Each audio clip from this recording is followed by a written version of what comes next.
Thomas. And of course, so thank you again, Dr. Thomas. It's really a pleasure.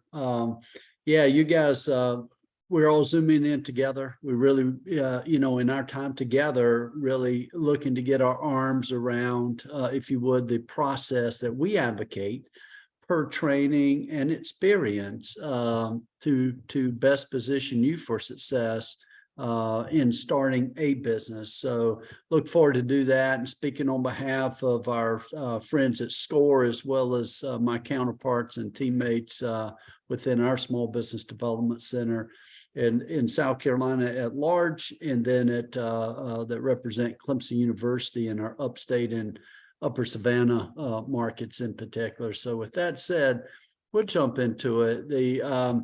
Our objectives are really three for today. It's really to introduce our SBDC and SCORE as a supporting resource for you guys to consider. If you, per your discretion, there's absolutely no cost to work with us as we move forward from a guidance and mentoring and consulting standpoint.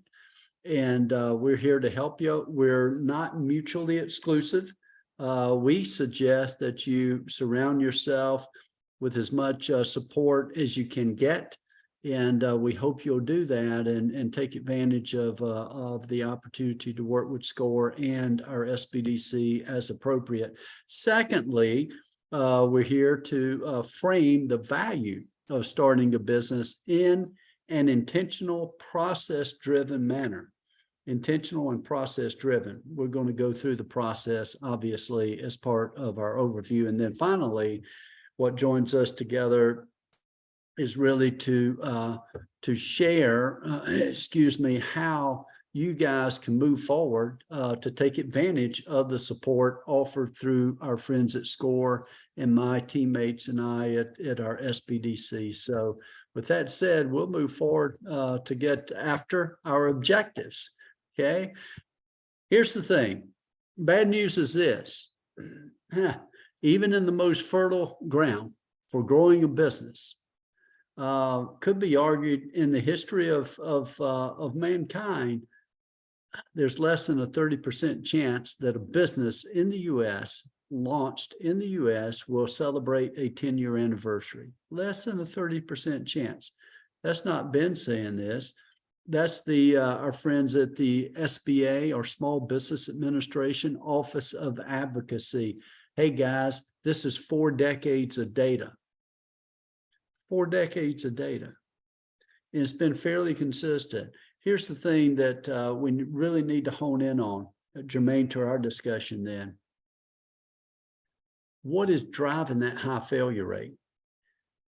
This is the thing that's caught my attention. I've monitored this. It's the numbers change every other couple of years as far as the actual percentage, but rounding off, it's been really close, less than 30%, celebrating that 10-year mark.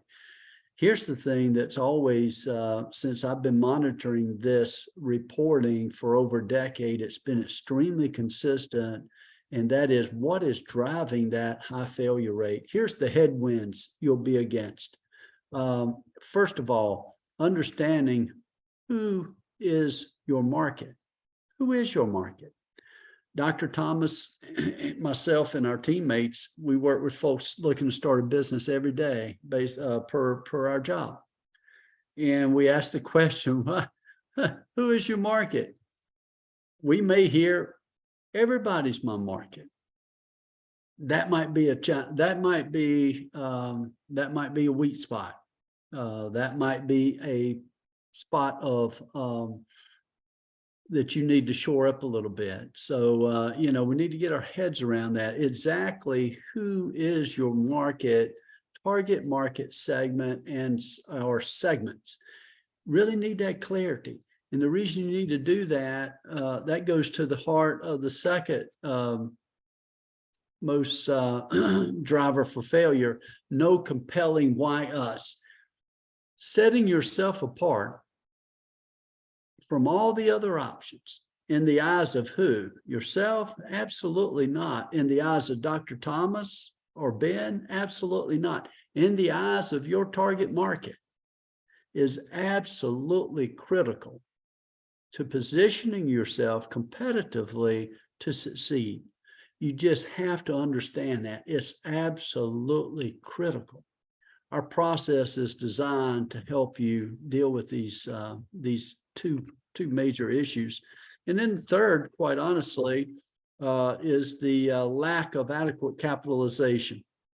I was a banking officer before I joined Clemson University in 1998 to carry out the work that we do through our Small Business Development Center. And I can tell you this, as a former banker, the time to come to a lender, a banker for capital is ahead of the curve, is planning ahead, seeing 2-3 moves ahead, not when your back's against the wall and you're trying to figure out, where am I going to make payroll? How am I going to make payroll this month? That's not going to work for you. So, these are really the top 3 culprits. The fourth is really inadequate management or leadership skills. You may be and this is real life anecdote, working with a master mechanic, 20 plus years extensive training, 20 plus years experience, and his boss is selling the business. He's retiring.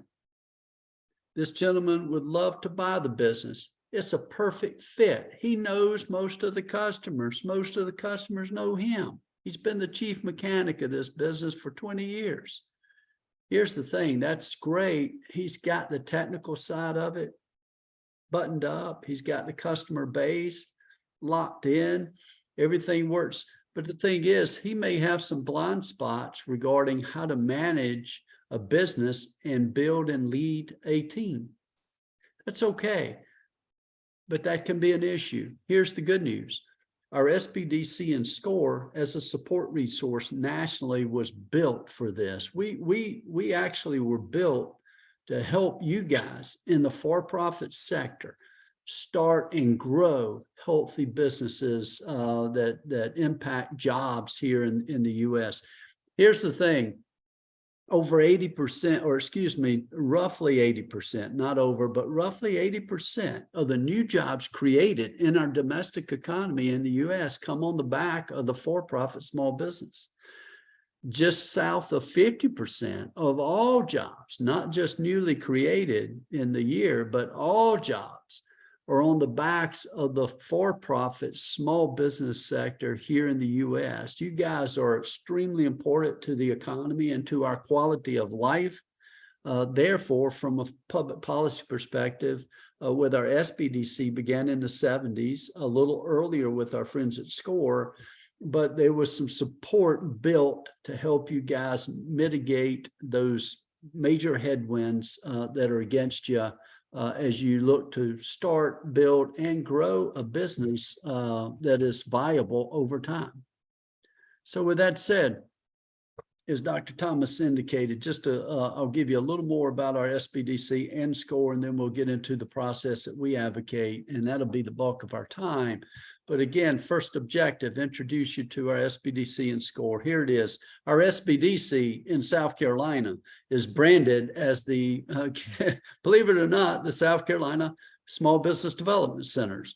We're also, one of our logos, as you see presented, South Carolina SBDC, and we're part of the national network of accredited small business development centers. You'll find SBDCs in all 50 states and U.S. territories at this point in time. We're dedicated to the support of the for-profit small businesses, and we're made possible through a matching grant administered by the U.S. Small Business Administration.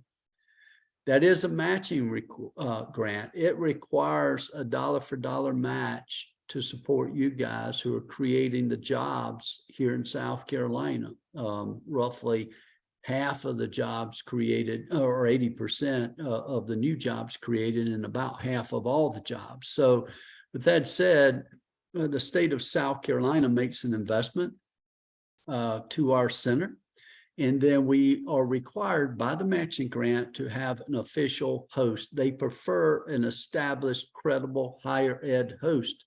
In South Carolina, I'm proud to say my teammates and I are employees and members and teammates direct of the College of Business at Clemson University. We're very proud of that. As part of our SBDC consortium, we have counterparts at SC State and the University of South Carolina and Winthrop.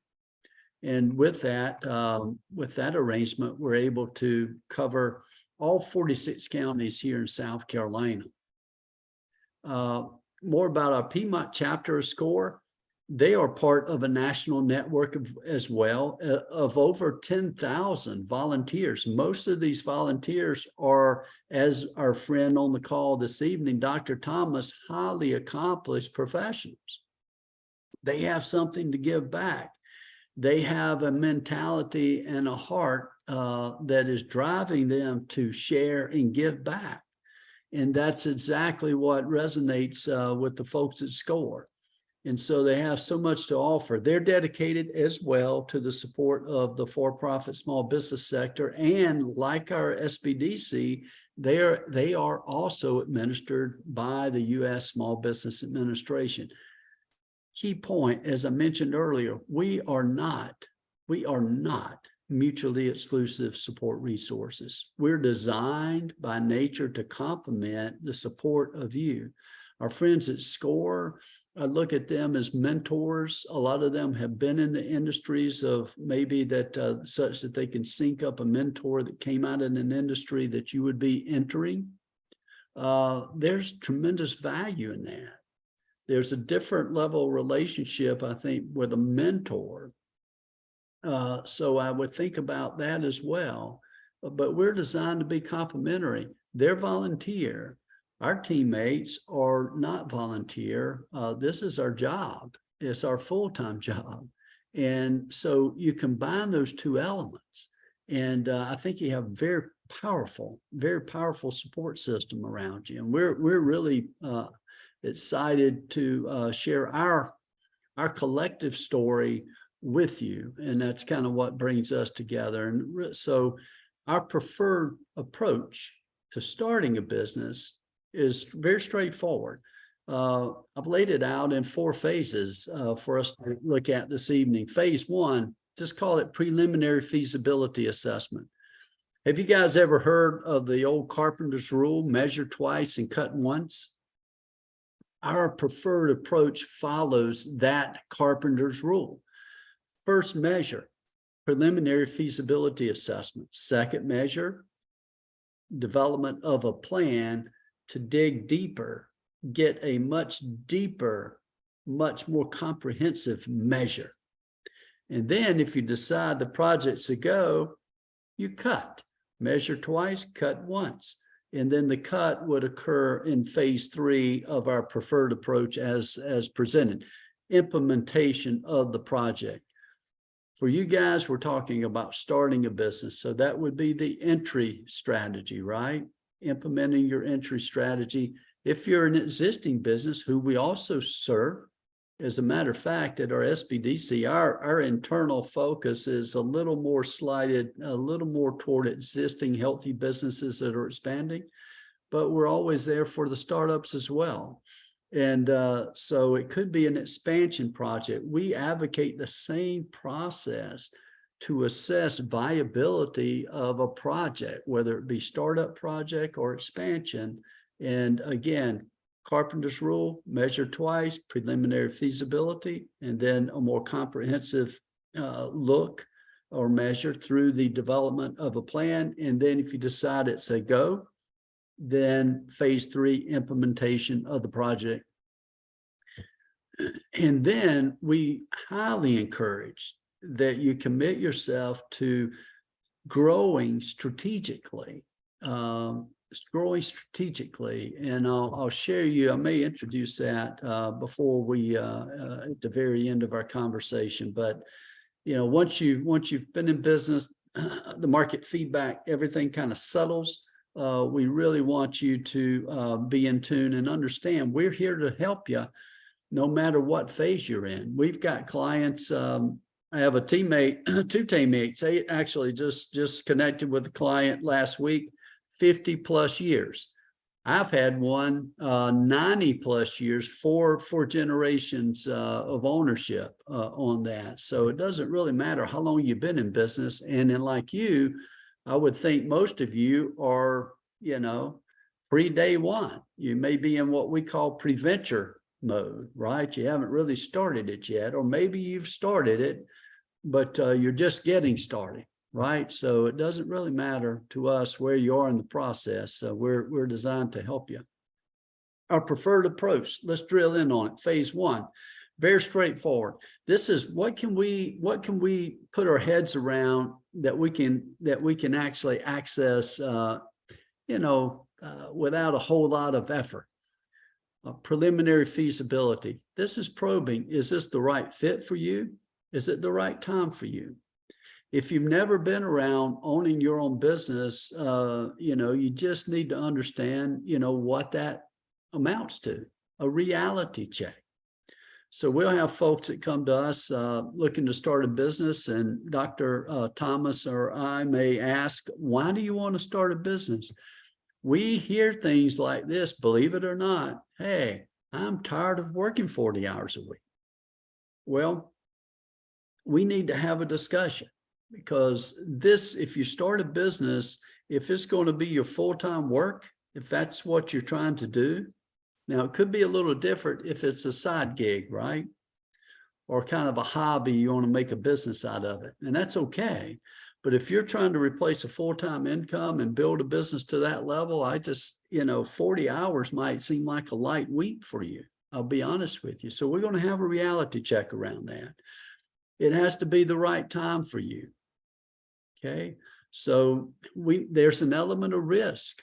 We may have folks that come to us and say, hey, I heard there was free government money to start my own business. I figured, why not me? Well, we need to have a discussion around a reality check based on that point.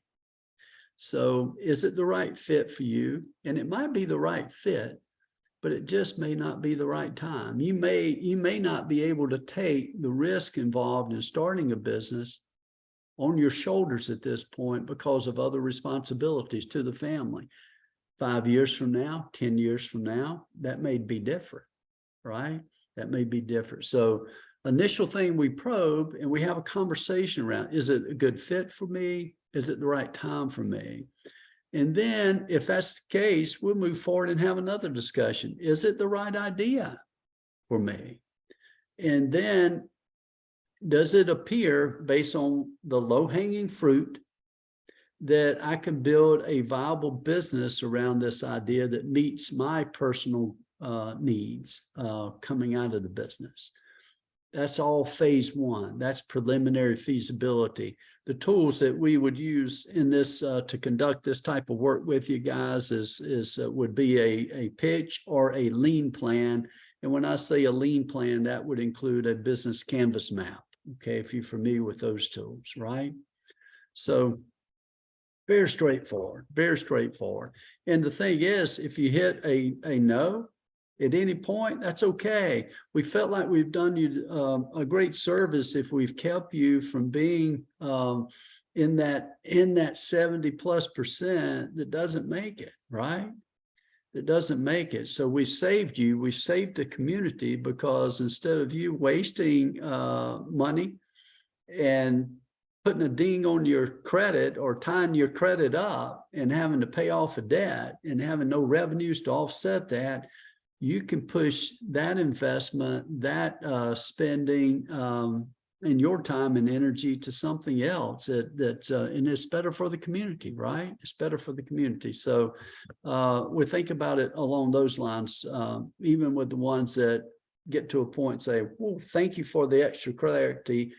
It is clear to me, this is not for me. And it may be, again, fit, it may be timing, or it might be idea. And if it's the idea, obviously you can pivot on that and may end up at with a different scope of project. But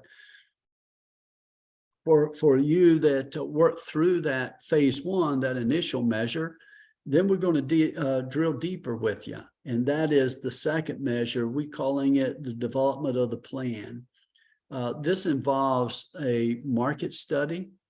So we'll work with you. We'll collaborate. This is to push additional market intelligence in front of you to give you even more clarity regarding the project. It would also include a professionally led financial modeling of your project as per the market data. And we're happy to do this. This is our work, right? And everything kind of drills down into a marketing plan that eventually drills down into a business plan.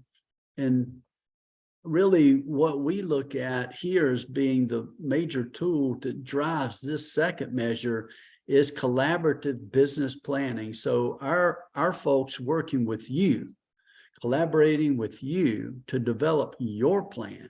And to me, the value's in the process. The value's in the process. General Eisenhower had a quote that really caught my attention. And I'm paraphrasing a little, but General Eisenhower said, "I've never seen a military plan worth its salt."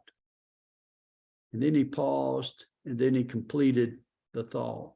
However, I could not imagine, said Eisenhower, I could not imagine sending young folks in harm's way without knowing I've exhausted every possible scenario with my leadership team. What was that? That's the value of the process of planning. That's the clarity you get, an understanding they may not be a perfect choice. There's not 100% business entry strategy that I know of. But driving as much clarity as possible to you through this process is really how you can best serve yourself and your family, and that's how we can best serve you. We suggest that we do that through a collaborative process. And we work with you and really enjoy that each step of the way. Third, for you that have measured twice now, and now you decide, okay, I've got even more clarity. I'm going. It's a go. My project is a go. I'm all in.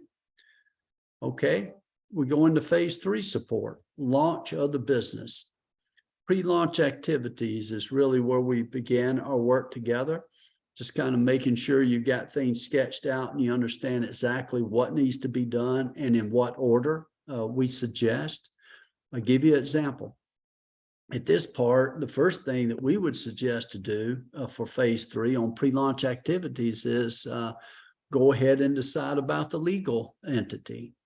Are you going to operate as a sole proprietorship by default if you do nothing else? Okay, there's pros and cons to that. Or are you going to create a limited liability company? Okay, pros, cons.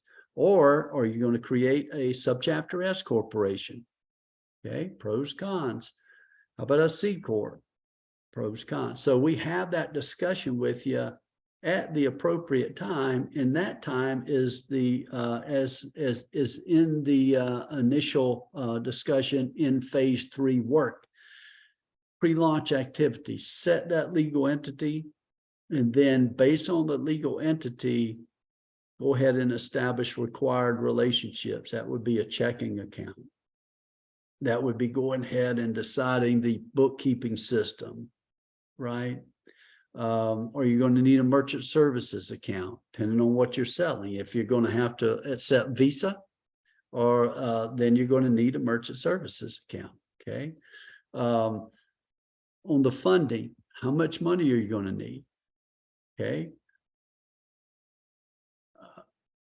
Where are you going to get that? So once you make that go decision, then we're looking, working with you for access to capital. And we're really looking for that capital commitment. And we work with you through the process. And then, so there's an order and a rhythm to this. Then you've got marketing collateral to order, right? You've got a lot of stuff that has to happen in sequence. Some of that can run in parallel. Some needs to be front loaded. and then everything kind of carries through. So pre-launch activities, again, time and place type of issue. Once that's taken care of, part of that would then be a soft, that will lead you into what I call a soft launch. Yeah, we want to make sure there's no leaks, right, before we turn the water pressure on. So we're going to put some, air pressure on it, as a plumber might. We're going to test it, see if it holds overnight, and if it does, hey, we're good to go. Take the pressure gauge off, and let's open the main water valve, and then it's time for a full launch, right? And then extremely important to us that you have a mindset to monitor and refine. Monitor and refine. Here's the thing. The old Boy Scout motto, be prepared. To me, it's great advice for anybody looking to start a business. Be prepared. Again, through the process by measuring twice before you actually put the launch in place, right? Be prepared. Be a good scout. Monitor and refine. Here's the thing. Mike Tyson, the iconic boxer, said, everybody's got a plan until they get hit in the face. All right. So really, from my almost 25 years experience now working with small businesses here in South Carolina, here's the thing. Yeah, you need to be prepared. I do think that planning process really is the best way to prepare. And understand as the market responds, especially on a startup, as the market responds, you need to be what a good Marine. The Marine motto, improvise, adapt, and overcome. You need to be a good Marine. Improvise, adapt, and overcome. And monitor and refining is extremely important to being a good entrepreneurial Marine. It's just as simple as that. The process that we use in phase 3, the actual launch of the business, is from the South Carolina Business One Stop. It's their 9-step process. The state of South Carolina, through the Department of Commerce and the Secretary of State's office, collaborated. Department of Commerce keeps this site up now, but it's we put that in front of you at this point, and we walk you through the 9 steps. It's got all the links for the information, the forms that you need for licensing, registration, getting your proper retail sales tax license, whatever's required of your business. Everything's there. It's all in one portal, and there's no fee to use the portal. There may be a licensing fee, but there's no fee for using the portal. We leverage that portal as part of the launch process protocol for you guys. And then phase 4, our preferred approach, strategic growth. Just understanding the benefits of strategic growth is clarity of the situation, clarity of the purpose, clarity of the priorities, clarity of the competitive positioning. Okay, what sets you apart, right, in the minds of your market, and then clarity of performance to goal. Monitoring refines is extremely important. We advocate a specific strategic management process once you're up and going to drive scale growth. If that is a goal for you to grow, to me, it should be scale growth. There's a difference between scaling growth strategically and growing. You can grow yourself out of business. Okay, because you can get yourself in a bind with some contracts and become insolvent because, again, you don't have the access to capital. You didn't scale that growth to resources. So, and I've seen that.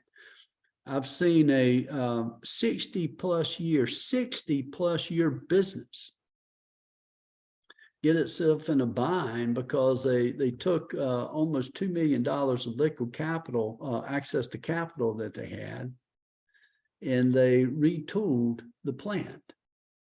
And they wanted to do it cash on the barrelhead because that's the way that great granddaddy did it, cash on the barrelhead. Well, we had an economic downturn, and they couldn't stay in business. They couldn't get an additional line of credit. They really drew themselves so far down on the liquidity side of things when things went south, and this happened back in the real estate bubble, because they were a plant that manufactured building product mainly for Lowe's and Home Depot. They retooled because that bubble was driving so much demand. They went in and bought all this additional capital equipment and scaled this stuff up. But again, there was a missing piece of that, and that was the understanding market conditions sometimes are fragile. They're not static. They're always changing. And really, they should have leveraged that and retained the liquidity to get through any downturn. They didn't. And it cost them a very viable business. And there's no good ending to this story, but it happens. A strategically focused business that is really working hard strategically to scale that growth in lockstep with the changing market conditions is really your best path. That's what we advocate, and that's where we hope you'll become, that you will get to over time if you do decide to move forward and start the business. The tools we advocate on this front is simply a strategic growth plan, along with strategic assessment tools. And because every year we're going to push you to monitor and refine, validate your current strategies and or refine those based on market conditions and based on maybe what you're looking to do has changed. Okay, so it's just that simple. Here's just an overview of the strategic management process we advocate. It typically begins, again, when you guys are up and going. I'm just going to suggest our friends at SCORE and our team at SBDC we will still be here for you as a support resource, not just through the startup phase, but beyond. And we advocate at least once a year, working yourself through in a collaborative manner with us, the strategic management process. That process begins with a situation analysis, and then it proceeds with charting the long-term direction, and then the development and or refinement of broad strategic goals and the actual strategies and objectives to drive those goals into and to make those reality, and then the process of implementing and controlling. So very straightforward process. And really, that's our take per our training and experience, regarding starting a business. So here's the thing: what's next? What now, guys? It's as simple as 1, 2, 3. First, simply respond as prompted to an email recap you will receive from a teammate at SCORE. Simply respond to that email recap. That'll get you going with our friends at SCORE. And there's absolutely no cost for that, by the way, no cost. Your lead contact at that point will then lead you through the balance of the process that we just looked at. They're going to actually work with you at SCORE. I'm pretty sure they still, their tool of choice is the lean plan business canvas map version. Okay, kind of a one-page plan for the early assessment. You decide to move forward, then ask if you wouldn't mind, ask your SCORE mentor to loop us in. And and again, we're not mutually exclusive. We have some unique support resources we can wrap around you and bring to the party, if you would, at the point when you enter phase 2. We have access. We pay about a little over $25,000 a year as a statewide consortium for access to specific market intelligence reports we can push to you. We pay a little over $5,000 a year in our Clemson region for access for a collaborative business planning software support. We pay another fee around $5,000, actually a little bit over that statewide, for a proprietary software that we will work with existing companies that are engaged in strategic growth to assess your performance to the peer group performance, okay, of your size business competing in your industry. And we've got that to wrap around you, and we look forward to doing that. So with that said, that's kind of our time here, and we're just going to park. Here's our contact information for myself and Dr. Thomas, and we'll take at this point, we'll clear any questions you guys have at this point, and then we'll leave it to you. And again, it really begins. I've got our websites there, but I'd suggest start with that email recap, move it through, let them know at SCORE you've been through this program with Dr. Thomas and myself. That'll help you on the triaging and get to the mentor that you need in an expedited manner. So thank you for your time, and I hope you've got something out of this. Really appreciate you guys. Dr. Thomas, I'll yield back to you. Thank you. Thank you again for a great seminar. I hope the attendees enjoyed too. I do not see any questions. So if there are any questions, please let us know. Maybe type it in the chat box. And if there are no questions, I guess it's time to round up. Fantastic. Hey, thanks, guys. Really appreciate you guys. And again, the email recap, look for that. It'll come from a SCORE mentor. And then be sure when you respond to that to let them know you successfully completed this workshop, spent this time with Dr. Thomas of SCORE and myself of the SBDC. That'll get you what you need to move forward and get that mentor in an expedited manner. And then you've got our websites there and our contact, our email addresses. If for some reason you get, bogged down or need to, run something by us, by all means, just reach out by email and we'll just kind of go from there. But hey, thanks a lot, guys. Good luck. Thank you, everyone. Have a good evening.